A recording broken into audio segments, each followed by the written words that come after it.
Good morning. In the last few moments, the Deputy Prime Minister has told the BBC that he was bitterly disappointed by the outcome of last week's European Council.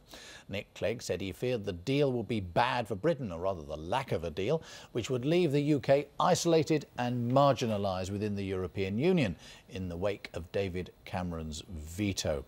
Well, Mr Clegg was speaking on the Andrew Marr programme.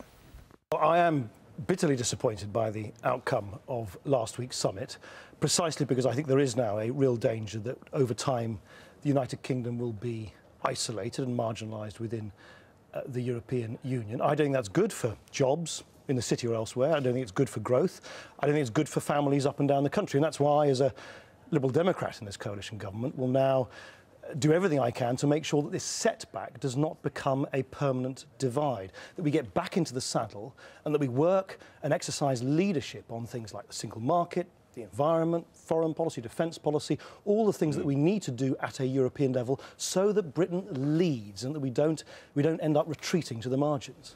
Mr Clegg went on to say that David Cameron's task had been made harder by the French and German leaders and by some of his own backbenchers. I think the Prime Minister was in a difficult position because he faced intransigence from France and Germany. I have been warning for weeks privately and publicly that the danger at the summit was one of division, that it was clear that the French government, for instance, would not shed a tear if Britain was pushed to the margin. So why did the government let itself get into this position? Can I just finish? On the other hand, so he had intransigence there on the one hand, and he was facing, clearly, intransigence in large parts of the Conservative Party on Europe. He couldn't come back to London empty-handed. I'll tell you why not, because self-evidently, if he'd done so, he wouldn't have been able to get whatever had been agreed through the House of Commons. So all we would have had would have been a delayed crisis. So you don't blame David Cameron for this, but you do blame the Conservative Party? I think that look, when things break down in any negotiations, what happens is that you get a dialogue of people who just aren't, a dialogue of people talking past each other. You get polarisation. And on the one hand, we had countries, and particularly France and Germany, who just really weren't interested in trying to help out.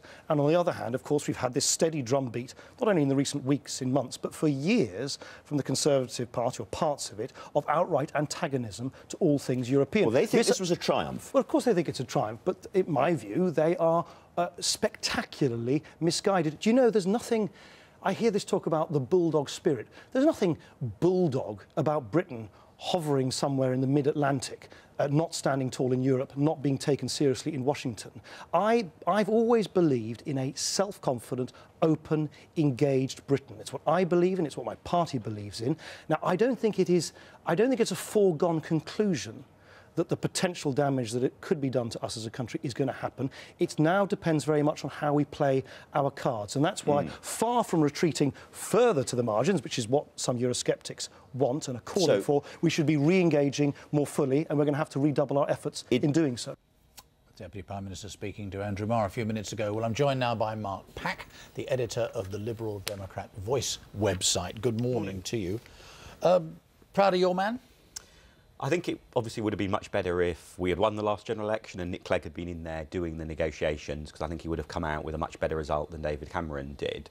But I think Nick is absolutely right that the key issue in many ways is actually whether the euro survives or not, because there'll be many people actually watching this morning whose jobs will be lost, whose companies will run into huge trouble if the euro collapses and the continental economies suffer even further than they are at the moment. And it's understandable that we tend to be concentrating on the sort of details of Britain's position and what happened there, but actually the big picture, not just in terms of the continent, but also in terms of our own livelihoods, is really whether the other European countries will manage to rescue the euro or not. Yeah, but dealing with the events of the last, 48 hours, a bit longer than that, this division at the top of the coalition, I mean, to people outside, what the opinion polls tell us is that people think that David Cameron's doing exactly the right thing. So surely the Liberal Democrats, one way or another, out of tune with the British people. It's certainly true that one of the difficulties I think pro-Europeans have had for a long time is that we've not been very successful at winning over public support for some of the most high-profile and controversial issues. And, in a democracy you have to acknowledge that if you don't win over the public support, you don't in the end get what you want. But what is crucial at this point is that we continue to make the case effectively that actually engaging and negotiating and talking and dealing with our neighbours is the right course to take, because huge numbers of people's jobs depend on it. A huge part of our economy depends on a successful relationship between Britain and other countries in Europe. You really think that if Nick Clegg had been in that famous sealed room or having that dinner or whatever it was, he would have done better in the face of such intransigence, the word he used, from France and Germany? Well, I think the two mistakes that David Cameron seems to have made is, one is in the run-up to the talks, his relations with other sort of sister political parties around Europe generally were very poor. And actually, ironically, Liberal Democrats get on very well with our sister parties around Europe, many of whom are in government as well.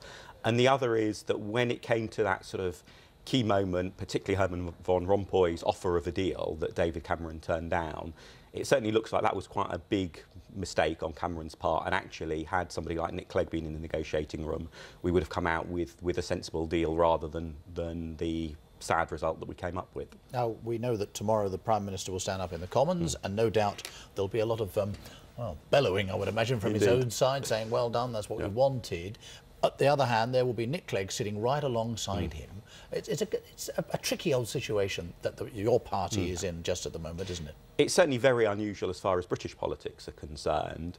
But, you know, coalition governments are the norm in many other countries. And actually, I think it shows a sensible attitude towards the coalition, both by Clegg and by Cameron, that clearly they've got different views about what should have been done at the summit. Clearly, they've got different views about the outcome of it. And they're not trying to pretend that actually they all agree with each other all the time. If you cast your mind back to when Labour were in power and Blair and Brown were at loggerheads all the time over the euro, and we had this sort of fake pretence in public that it was really one united government. Actually, I think it's far better, it's more sensible, it's more grown up, it's more honest, where people disagree on issues to be, you know, reasonably open about that. Mark Pack, very grateful to you. Thank you very much indeed. Thank you. Well,